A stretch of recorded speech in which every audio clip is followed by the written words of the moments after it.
Now, folks, Mario Ortiz will lead us in the Pledge of Allegiance. Face the flag.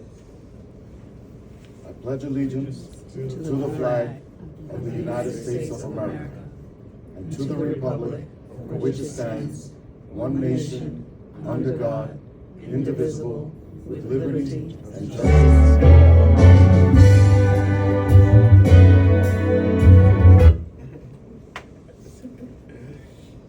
You're gonna have to sing. Because you sang so good. Was she great or what?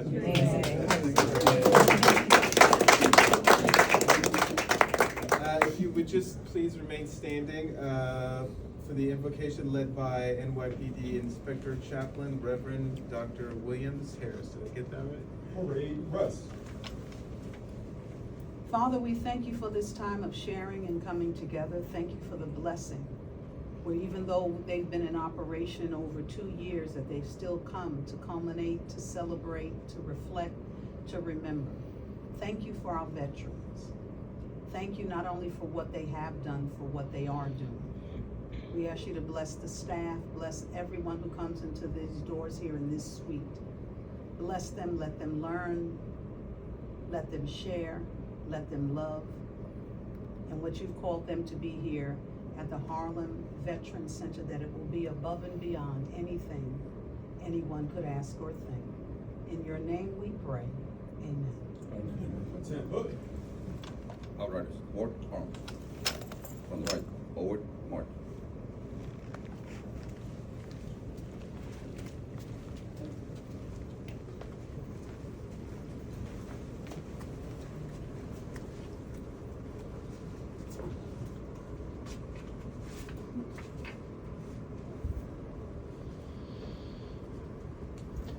You may be seated.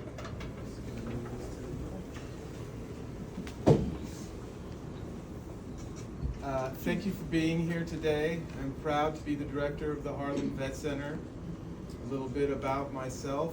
I am a Navy veteran and proud to say I served as part of an admiral staff from 1996 to 2000.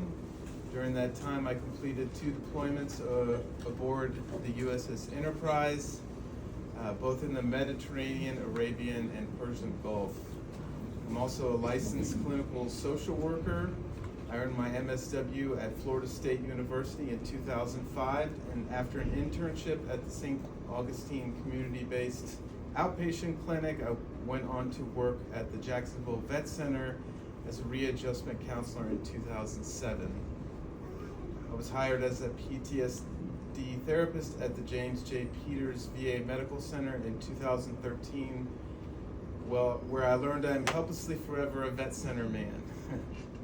I then worked at the Bronx Vet Center and eventually Harlem Vet Center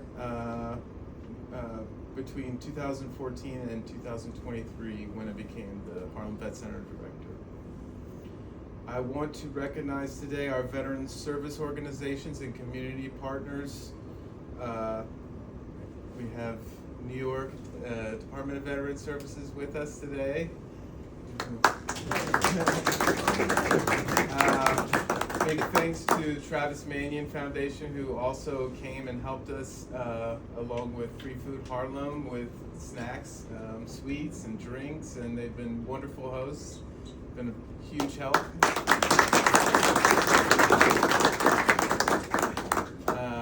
Do we have anybody? Oh, we have a representative from the Clinton organization. Welcome.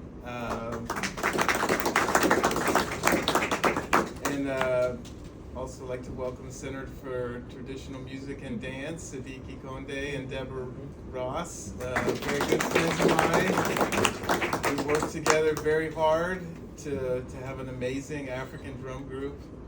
And it's not a drum circle, right, Siddiqui? You're gonna learn the African rhythms? Or get out, no, I'm just kidding.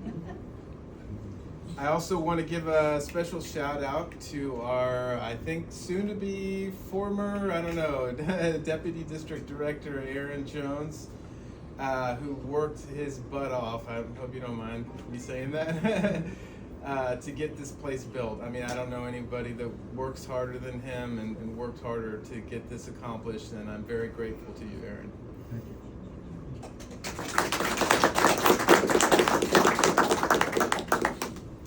I want to acknowledge everyone who has lost a loved one in defense of our nation, especially our Gold Star families. We honor your sacrifice. To the veterans here, welcome home. And to any service members in the room, please know that we're here for you and your families whenever you need us. Those who serve understand the weight carried long after the uniform comes off. The psychological cost is real, and rediscovering purpose and peace after service can be challenging. That's why vet centers exist. And at the Vet Center, we follow a belief rooted in tribal tradition. The community that sends you to war should be the community that welcomes you home. Harlem for me is synonymous with community. It's a place where connection isn't just valued, it's lived every day. And you can feel that today with organizations, neighbors, partners, and supporters all stepping forward to support us here today and support our veterans. Thank you. Harlem, yes, that's fine. Harlem has always been a place of unity, creativity, and strength. A community shaped by giants like Langston Hughes, Zora Neale Hurston, Adam Clayton Powell Jr., and jazz legends like Duke Ellington, Billie Holiday, and Miles Davis. And of course, the Harlem Hellfighters, whose courage and resilience inspire everything we do at the Vet Center. At the Harlem Vet Center, I should say. When veterans and service members return to New York, they deserve a soft place to land, a space that restores hope, dignity, and belonging. Patient, confidential, judgment-free. And often that place is a Vet Center. On behalf of the U.S. Department of Veterans Affairs, we're honored to welcome you all in this new Harlem Vet Center, built to support healing, growth, and connection. We offer a wide array of services designed to bring veterans together, spark creativity, and strengthen coping and community. Here we offer a visually impaired veterans group. We have 2 coping skills groups. We have photography workshops. We have writing workshops. We have African drumming, as I stated earlier. That's my labor of love. We offer guitars for vets. And we have veteran service officers who assist with service connection claims. And if you'd like to say hi, thank you. And we're expanding. Soon we'll have art therapy, and we're even planning a workshop now on how to grow mushrooms. So Noah, say it with me, not those kinds of mushrooms. Yeah. Thank you. And we're just getting started. Throughout everything, including the toughest moments of recent years, the Harlem Vet Center has remained fully open, staffed, and committed. Our doors were open throughout the entire COVID pandemic. We were here during the worst snowstorms, and most impressively, we were even here the day after the Knicks won the finals. We have always been here for our veterans, and we will continue to be here, hell or high water. We do this only as a staff of 3. If you would, please let me introduce my team. Where's Shelby? There she is. Shelby said she didn't want her ego stoked, but I'm going to do it anyway. Shelby is an absolute machine. Aaron will tell you, everything you see, the way the Vet Center is organized, decorated, is all Shelby. She runs this Vet Center like a well-oiled machine. She does outreach. She's been essentially the Vet Center for, the office manager in PSA for 2 other Vet Centers. So she's been doing the work easily of 3 people, if not more, and we're very grateful to have her. Just give a big hand to Shelby.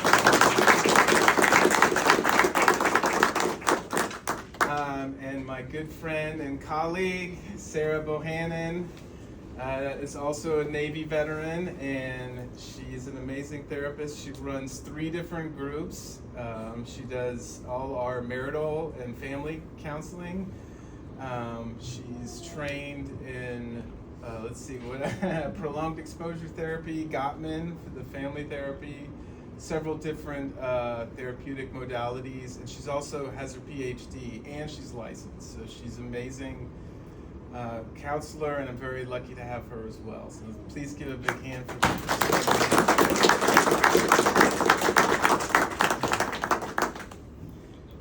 So we work hard to bring these services to Harlem's veterans, but of course we could not do this alone.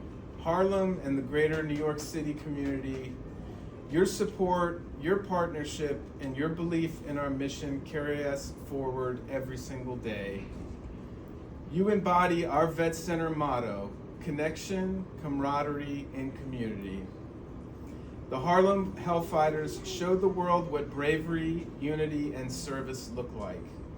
Their legacy reminds us that strength grows when people stand together, and that community can be a powerful force for healing.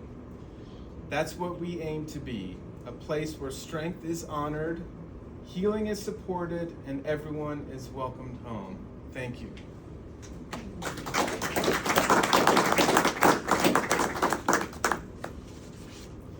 right, and I would like to welcome. We have 3 guest speakers today. Let's see, our first is retired Sergeant First Class Walter Gist, United States Army. Sergeant First Class Gist honorably served our nation for 29 years across both active duty and reserve components. His service includes a deployment to Iraq with the 77th Sustainment Brigade in support of Operation New Dawn, as well as additional mobilizations through the ASA MDL mobilization platform. Don't ask me what that is, I have no idea. After concluding his military career, Walter continued his commitment to service as a Veterans Outreach Specialist with services for the underserved. In this role, he discovered a deep passion for supporting homeless veterans and advocating for their well-being. His dedication to community service led him to the Harlem area, where he was invited by Brigadier General Andrew Harewood, retired, to serve through the community ministries of the Ephesus Seventh-day Adventist Church. Please join me and give a warm welcome to retired Sergeant First Class Walter Gist.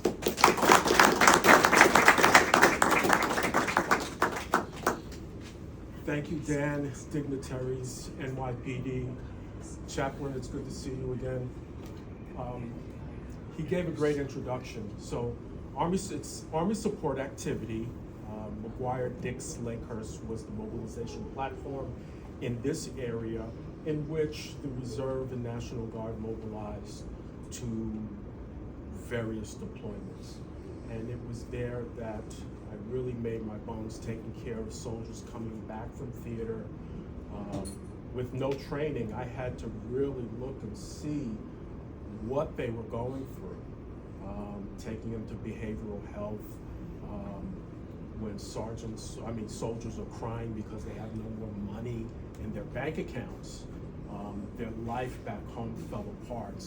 And that's where I started really learning what it really means to give your life to your country. And when you come back home, who's there to pick up the pieces? Working for services for the underserved. And I got that job through the Vet Center in Brooklyn. They had an open house, and I made a connection, and I really was going to look for a job with New York State. That's what I was hoping for. And the young lady said, hey, you've been working with veterans, come work with us.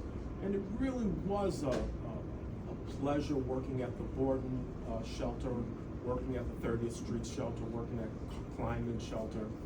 And I learned a lot.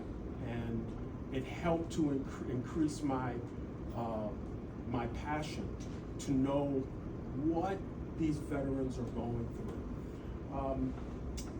So there was a chaplain called Andrew Harewood, and he became pastor of the Ephesus Seventh-day Adventist Church, which is around the corner.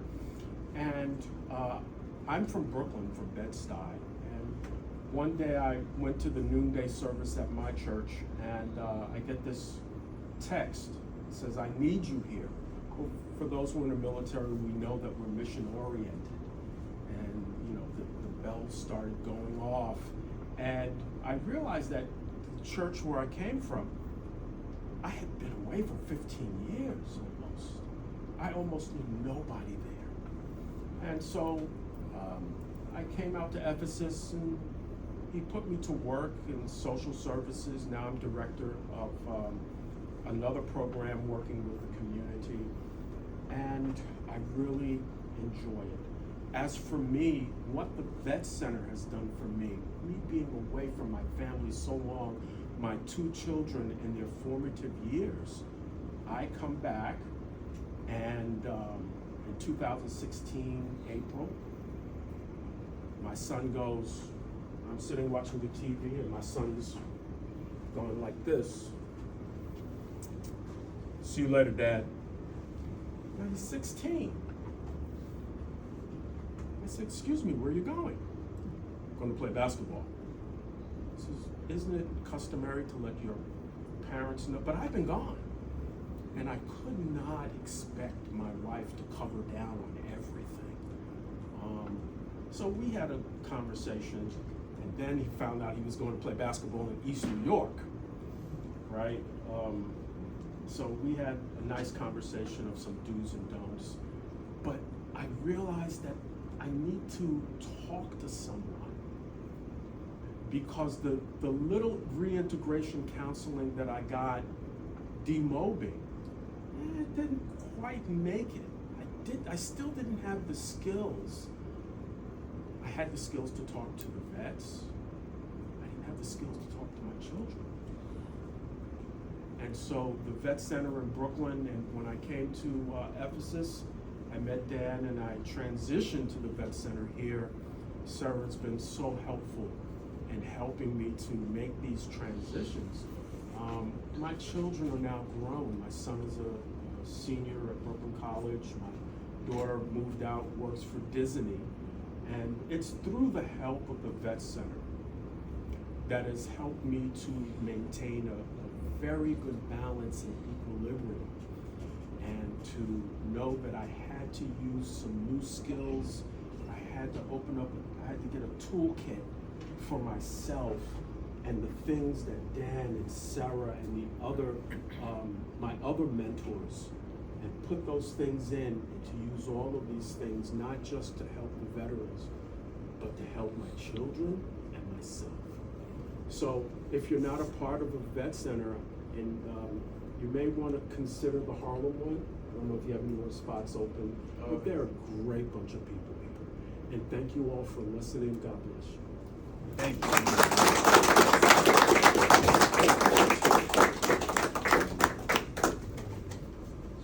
That was a wonderful speech. All right.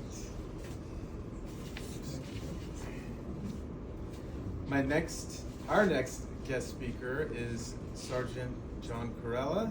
John is a distinguished Marine veteran serving in Iraq for the initial conflict in 2003, then serving in Iraq again in 2005. Shortly after leaving active duty, John transitioned into Marine Corps active reserve as a military police officer. John worked his way up through the Department of Sanitation. He's now the superintendent of the Department of Sanitation, which is very impressive. I'm very proud of him. He finds passion in helping others as a volunteer fighter in his town as well.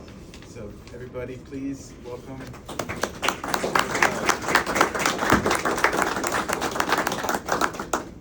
Thank you, Ben. Thank you all for being here. I appreciate having the opportunity to come here to this vet center. I'll tell you this, being a Marine, as you might imagine, you are told how to go about things. Everything's very much structured and you're somewhat guided, but once you leave the Marine Corps, there is no way for you to ground yourself per se. So you are very much still on that gung-ho demeanor and that whole drive, that aspect, that mentality of achieving, overachieving, get things done, and overcoming is something that never leaves you. So transitioning into the civilian world is definitely a big challenge. It's probably one of my biggest challenges. I can tell you I had no idea what I was in for. Joining the police department, doing an active reserve, I found myself tripping over myself every time. Basically in a world that I didn't fit in. I'm conducting my life as if I am still in the Marine Corps as a Marine, but I am being bombarded with things that are as simple as just not saying anything to anybody and letting them go about themselves. But no, it's not squared away enough. It's not the way it should be. So I have to say, and those things became overwhelmingly difficult for me to control and kind of like tame down. So at some point I was at the VA in early 2015 and I was told about the vet center. I had no idea what it was. I am now out of active reserve for about 2-3 years, and I'm still, my up-tempo and my mindset is above and beyond. No one can tell me anything. I got it. I know what I'm doing, but clearly I am very much challenged in difficulties that I'm not able to even touch on at that moment or overcome. So I was told about the vet center. I was introduced through the phone to Dan, who was one of the counselors in the Bronx at the time. And I had no idea what I'd be in for, but nonetheless, I was all receptive to it. I want to say at least a little bit over 10 years later of knowing Dan and coming into knowing Sarah, the vet center has been nothing but a great positive for me. It helped me transition into civilian life even after me being in the civilian world for some time. It helped me gather and get a new mindset, a new perspective on things. And Dan has been great in allowing me and helping me to see things from a different perspective that often get me very caught up and, you know, with the feelings of guilt and the difficulties that we have as veterans as to how things came about, why they came about, etc., especially being a 2-time combat veteran. There's a lot of overcoming that you find yourself involved with. And Dan, being who he is, he's always able to catch me, bring me down, ground me, and introduce a different aspect of things for me to consider that help alleviate and overcome those challenges and those difficulties that I've had to endure over time. That did cause me a lot of challenge in my personal life. And I met Sarah, and Sarah's been nothing but amazing in learning and teaching me how to learn to be not just a better husband, but an overall better partner with my marriage counseling. So I say this to say that a lot of us don't realize how fortunate we are to have people like Dan and Sarah and a place or a resource like the Vet Center. For me, it's been nothing but positive, and there's nothing that I wouldn't do, not so much for just the Vet Center, but for other veterans to get them introduced to a Vet Center. It sounds like a little club, but it's definitely a life-changing thing. I can tell you, in my mind, I consider Dan and Sarah my battle buddies. Dan is one of my best friends. He probably doesn't even know that, but he is the one person that can ground me, and when I have a difficult time, he is the person that I have in my store to reach for, and so is Sarah.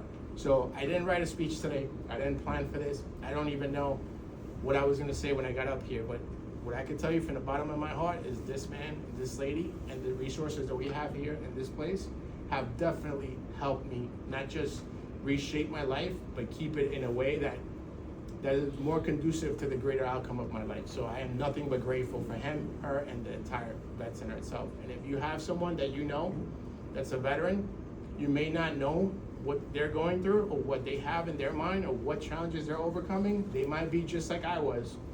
I had it above and beyond, you couldn't tell me anything. But deep down, they might need a lot of help. So please make sure that you try your best so that you can try to get them that help, because they may not even know that they need it, because at the time, you couldn't tell me anything about coming to a vet center. So it took Dan, not someone like that. It took Dan to get me to the mindset. And me standing here today as a superintendent of sanitation after being in NYPD for 5 years and not doing well there because of my difficulties is a testament to not only what he could do, but what the vet center could do and what Sarah could do. So thank you for listening. I do appreciate it. I don't think there's anyone more deserving of being a director than Dan is in this place, and I look forward to not only keeping him as my counselor, even though you might bombard him with all this extra work, he's still gonna be my counselor, and if the day that comes that it can't be, then I'll have that battle when I get there, but I'm nothing but grateful for having him here. So I appreciate you guys, the time, the opportunity to be here, and congratulations, Dan, congratulations, Sarah, thank you.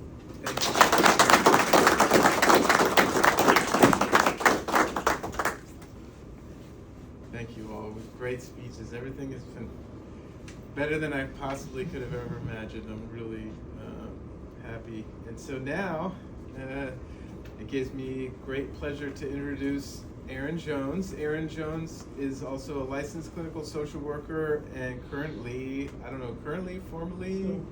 still, our Associate District Director of Administration for the U.S. Department of Veteran Affairs Readjustment Counseling Service or Vet Center program.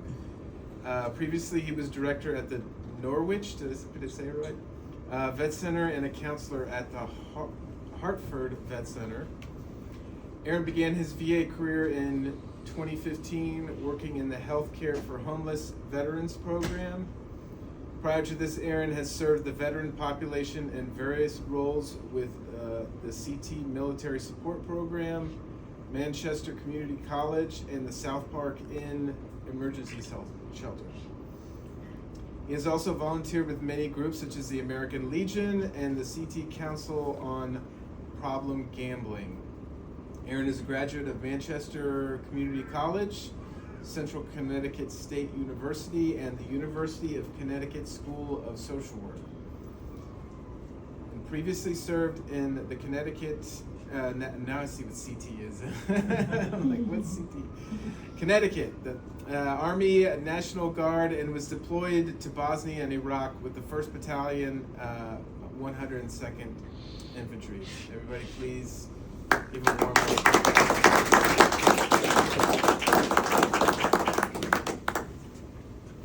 Thank you, Dan, and thank you, everyone, for being here today. I have some prepared marks that I have to say in my official role, but I think it's just really interesting as I'm sitting listening this morning, the correlation in the veterans community.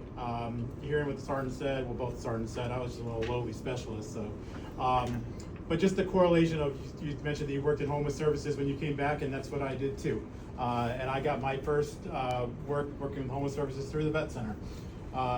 And then I was in Iraq in 2004. So right after you, probably we passed each other on Route 1 going back and forth. Because if you were around or that time frame, literally as the folks were leaving, OIF2 was coming in. And that was a crazy time. So yeah. But I'll give you a little story of myself and my history with the vet center. I went to Iraq in 2004 and I came home. I was in the Guard, so it's kind of different than the active duty in the sense of you come home immediately. And I was a mess. Psychologically, I was a mess. family life. I went through a divorce, going through deployment. Just did not have the structure. My family was very religious, and the answer was church, but I was not hearing that at all either. And I was just a typical 20-something-year-old combat vet who just didn't know what to do. I turned to alcohol, I was drinking, got involved with like motorcycle clubs and that whole lifestyle. And I went to the vet center originally because if I went to a vet center, I was still on active duty orders, I had gotten hurt, I was on medical orders. But if I went to an appointment, I didn't have to go to work. And on Thursdays was college night, and I could go out and get plastered. I needed an appointment on Friday, so I didn't have to go to duty. So the vet center, I remember hearing about them in DMOB, and I literally went for self-serving reasons so I could drink more. My counselor was awesome. Jay White, I still stay in touch with him. Talk about in the social work world, we have a saying, meet them where they're at, and he met me where I was at. He let me come in. I must have probably reeked like booze and hung over from the day before.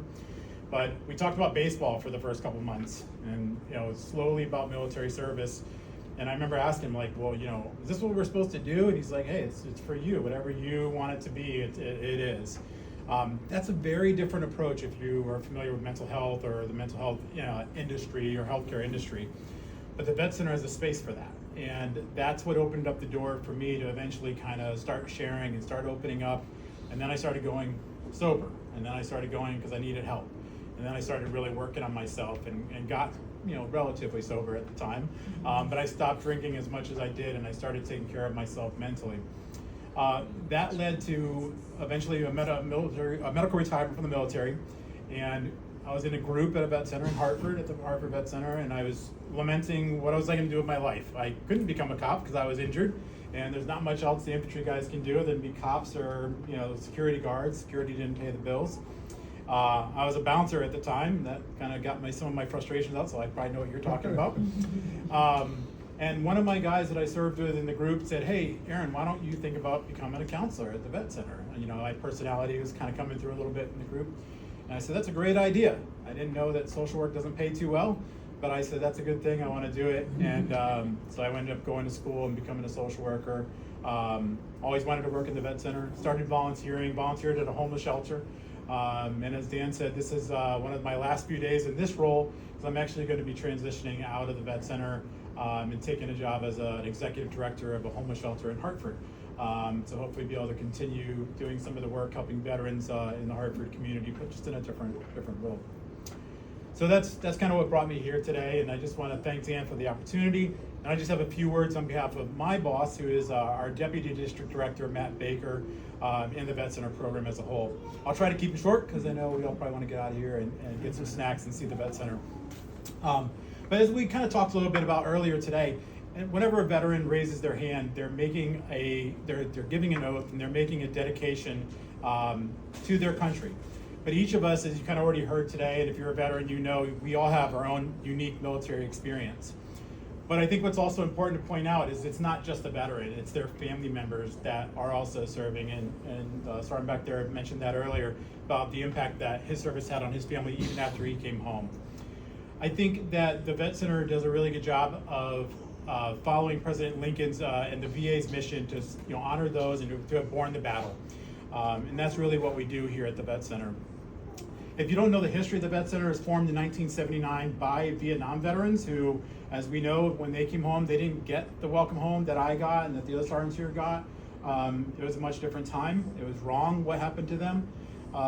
And as veterans that we said mission operated, mission driven, they took it upon themselves and said, we're going to help ourselves. So grassroots, Vietnam vets helping Vietnam vets. And interesting, they didn't get the support from their previous brothers and sisters in arms in World War II and the Korean War.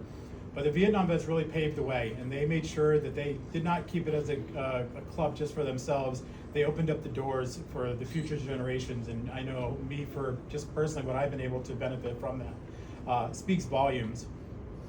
The Vet Center program has grown. We have over 300 vet centers now, numerous satellite locations throughout the country, and as well as over 80 mobile vet centers that can report to different emergency responses all across the country.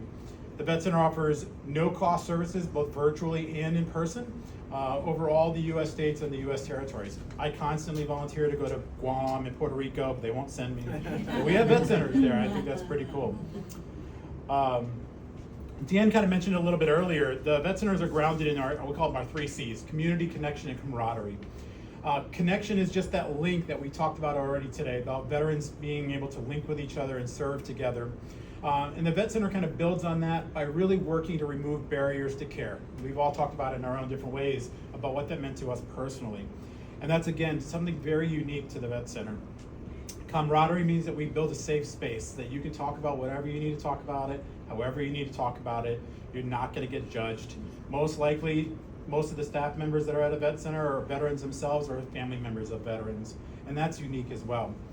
Dan talked a little bit about the different modalities that we've got. We've got the traditional one-on-one, we've got group therapy, but what also makes the vet center unique is things like the drum group. That's just awesome. Photography group. If you go in the other group room or even here, you see photography, and that was something new that I hadn't experienced until I came and started working in this area.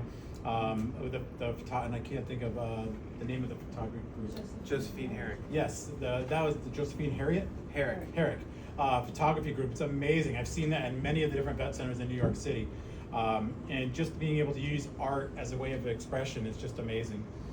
And I think Dan tied on it well, so I'm not even going to touch on it too much. The community, and Harlem speaks to community and what it is and how it supports us.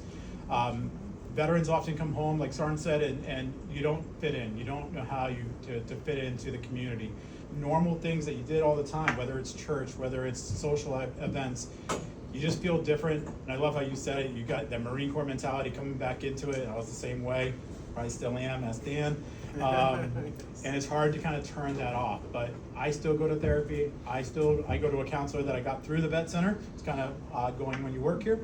But I have a counselor that I still talk to. I'm still working on my stuff. And I think if everyone's really honest with themselves, we're all a work in progress, right? And the vet center is here to help that. And that's one of the cool things about the vet center as well. Services don't end. Normally in the mental health world, you get 14 sessions a year, that's it. At the vet center, you come as much as you need, as often as you need, and you can come for the rest of your life. And that's something that's unheard of, even in the VA, to be able to get that kind of service.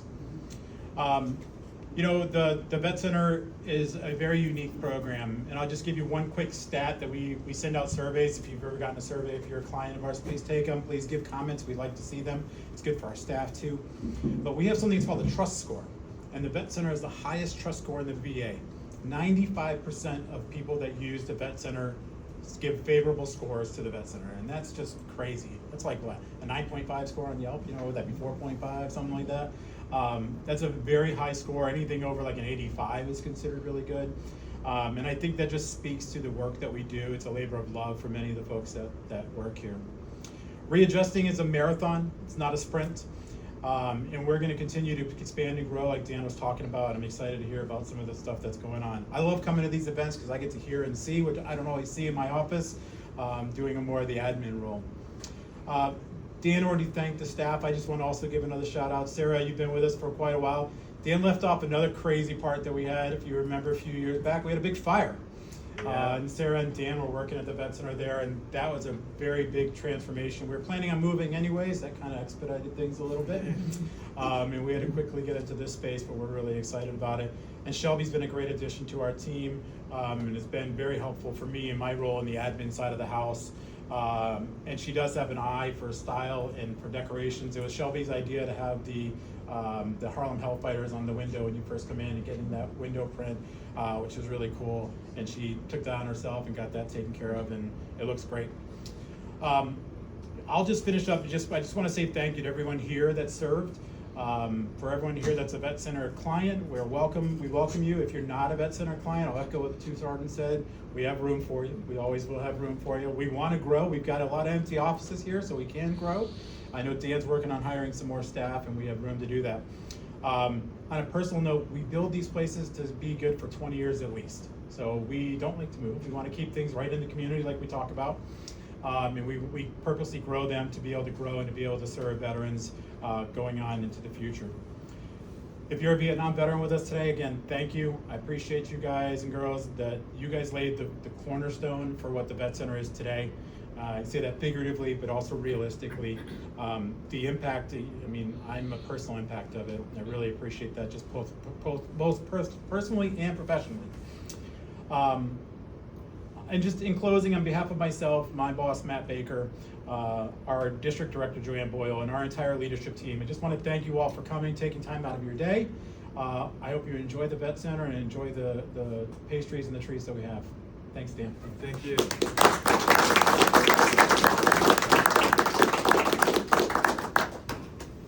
All right, so we're just gonna have the benediction, and I don't know about you, but I need an encore because Dana's singing was just amazing. So she's gonna sing "God Bless America." Chaplain.